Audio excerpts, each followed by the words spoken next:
Jail में डालकर, उनके पूरे परिवार को जेल में डालकर जो किया गया है, चाहे हमारे शाहबुद्दीन साहब हो, अतीक अहमद साहब हो, मुख्तार अंसारी साहब हो, जो उनके साथ में जो सूरत हाल हुई है कोई उसको भूल नहीं सकता।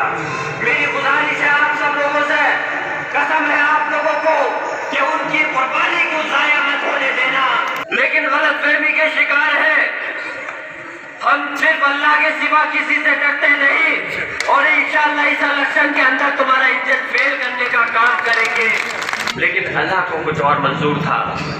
अल्लाह के हुक्म के आगे हम सब मजबूर हैं।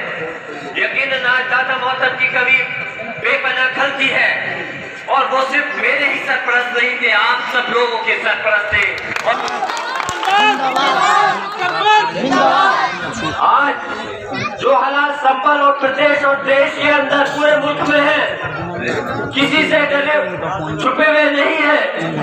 और जो योगी महाराज जब बिलारी में आए थे, आज हमारे नेता माननीय अखिलेश यादव जी आए थे, तो परसों 26 तारीख में वहां पे बुलडोजर का प्रदर्शन किया गया। वो डर और खौफ दिखाना चाहते थे हमारे दिलों के अंदर, लेकिन गलतफहमी के शिकार है। हम सिर्फ अल्लाह के सिवा किसी से डरते नहीं और इंशाअल्लाह इस इलेक्शन के अंदर तुम्हारा इंजन फेल करने का काम करेंगे। जब इंडिया गठबंधन की सरकार बन जाएगी तो प्रदेश की हुकूमत भी, मुझे उम्मीद है, ज्यादा लंबे टाइम तक अपनी बैसाखी पे टिक नहीं पाएगी। आज हम सबको ऐतिहासिक फैसला लेना है कि एक एक वोट सिर्फ अपने वोट को नहीं देना, बल्कि हमें ये सीख भी लेनी होगी। मैं तो मुसव्विर हूँ, मेरे फन का तकाजा ये है, मैं तो मुसव्विर हूँ, मेरे फन का तकाजा ये है, मुझे दुश्मन की भी तस्वीर बनाना होगा। मेरे बुजुर्गों, जिस तरह से भारतीय जनता पार्टी आरएसएस के लोग एक मिशन के तहत अपने वोटों को बढ़वाने का भी काम करते हैं और बढ़वाने के साथ साथ आपके वोटों को घटवाने का भी काम करते हैं, यकीनन उस कड़ी में तो हम लोग पीछे रहे। बीजेपी ने अपने वोट बनवाए और हमारी तादाद वोटों की ज्यादा नहीं बन पाई, लेकिन इसके बावजूद भी गणित हमारा बहुत ऊपर है उनसे। लेकिन हमें उनको उस गणित में फेल, जो उन्होंने वोट बनवाए हैं, उसमें उन्हें बीजेपी को फेल करने के लिए हमें अपने तादाद को बढ़ाना पड़ेगा, परसेंटेज को बढ़ाना पड़ेगा। याद रखना, ऐसा नहीं हो कि गर्मी अगर ज्यादा हो रही है मौसम की वजह से तो आराम कर करके कि कुछ वोट 10 में से ये सोचे कि 7 वोट पड़ गए तो 3 से क्या हो रहा है। एक एक वोट की कीमत होती है जब काउंटिंग हो रही होती है। तब जो काउंटिंग में एजेंट होते हैं उनसे पूछिए दिल की धड़कनें कैसे अप डाउन होती रहती है। जो ईवीएम मशीन होती है, ईवीएम मशीन नहीं, ऐसा लगता है जैसे ईसीजी मशीन है जो बीप के साथ चलती रहती है। इसलिए मेरी दरखास्त है, एक एक वोट और वोटों की परसेंटेज बढ़ाते हुए अपने इतिहास को बनाना है। और यकीनन आज जब दादा मोहतरम का टिकट था, सिर्फ संभल ही नहीं, सब जगह यही ख्वाहिश थी, जो हालात प्रदेश और देश में थे, कि भट्ट साहब फिर से एक बार चुनाव जीत करके पार्लियामेंट में पहुंचे और हमारी क़यादत करें। लेकिन अल्लाह को कुछ और मंजूर था। अल्लाह के हुक्म के आगे हम सब मजबूर हैं। यकीनन आज दादा मोहतरम की कभी बेपनाह गलती है और वो सिर्फ मेरे ही सरपरस्त नहीं थे, आप सब लोगों के सरपरस्त थे। और सिर्फ आप लोगों के भी नहीं, बल्कि पूरे प्रदेश और देश में जो भी उनसे मोहब्बत करता था सभी की सरपरस्ती करते थे।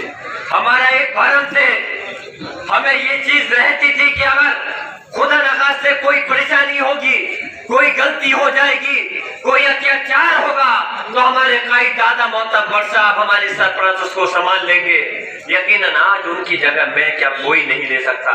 लेकिन मैं ये यकीन जरूर दिलाना चाहता हूँ, जैसे हमारे बड़े भाई आशुष मलिक साहब कह रहे थे कि जियाउर रहमान बर्क भी भट्ट साहब की तरह वैसे ही आवाज उठाने का काम करेगा जैसे कि दादा मोहतरम भट्ट साहब ने उठाई है। और मैंने अपने एक कदम से साबित भी करके दिखाया है। मेरा विधानसभा का पहला टर्म था, पहली बार विधानसभा के अंदर पहुंचा। यकीनन पहली बार पहुंचने के बाद वहां पे बोलना बहुत मुश्किल होता है, लेकिन अल्लाह का करम है, दादाजी का तजुर्बा मेरे पास था। पहली बार विधानसभा में पहुंचने के बाद में भी जितने सदन मैंने सत्र ज्वाइन करे कोई ऐसा सत्र नहीं था कि जिसमें मैंने अल्लाह करम से आप लोगों की आवाज को नहीं उठाया हो। वो तो प्रदेश का सदन था। अब इंशाअल्लाह जब मुझे मुल्क का सदन मिलेगा, इस देश की सबसे बड़ी पंचायत का एक मेंबर बनने का मुझे मौका मिलेगा, तो यकीन दिलाता हूँ कि दादा मोहतरम भट्ट साहब की कोशिश करूंगा उनकी वही आवाज को बुलंद कर सकूं जो वो आपके लिए हमेशा से उठाते चले आते थे।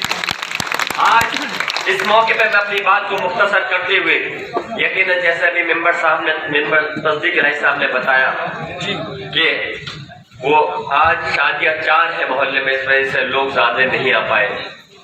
इस चीज की अगर पहले से मालूमात होती तो आज दिन नहीं रखते।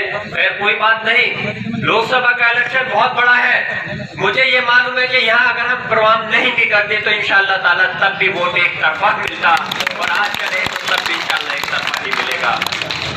इस आंधी में कोई किसी की नहीं सुन रहा। अगर बीजेपी के लोग किसी प्रधान पर, किसी राशन डीलर पर दबाव बना करके अगर फोटो खिंचवा रहे हैं तो यकीन जानना मैं इस बात को पूरी मजबूती के साथ कह सकता हूँ, वैसे तो उनका दिल भी गवारा नहीं करेगा, लेकिन अगर वो दबाव बनाने के भी प्रयास कर रहे हैं, चाहे घूम के देख लेना कहीं भी, तो कोई उनकी पार्टी है या उनके लोग है, कोई सुनने वाला नहीं है। ये इलेक्शन कोई विधानसभा या मैं तो कह रहा हूँ लोकसभा का भी आम इलेक्शन नहीं है। ये इलेक्शन आम जनता का इलेक्शन है, पूरी कौम का इलेक्शन है, और सब लोग चाहते हैं इस बीजेपी का सूपड़ा साफ कर करके माननीय अखिलेश यादव जी के हाथों को मजबूत करते हुए इंडिया गठबंधन की सरकार को बनाना है, इस बीजेपी के घमंड को तोड़ना है। मैं अपनी बात खत्म कर रहा हूँ, और याद रखना जो कुर्बानी, जो परेशानी इस बीजेपी के टाइम में हुई है वो आपको ज्यादा बताने की जरूरत नहीं है। चाहे आजम खान साहब को जेल में डालकर, उनके पूरे परिवार को जेल में डालकर जो किया गया है, चाहे हमारे शाहबुद्दीन साहब हो, अतीक अहमद साहब हो, मुख्तार अंसारी साहब हो, जो उनके साथ में जो सूरत हाल हुई है कोई उनको भूल नहीं सकता। मेरी गुजारिश है आप सब लोगों से, कसम है आप लोगों को कि उनकी कुर्बानी क्यों जाया मत होने देना, और इस भारतीय जनता पार्टी का सूपड़ा साफ होकर निकल देना। मैं अपनी बात यही खत्म कर रहा हूँ। हमसे जुड़े रहने के लिए हमारे YouTube चैनल को सब्सक्राइब करें और नई वीडियो की नोटिफिकेशन के लिए बेल आइकॉन को दबाएं।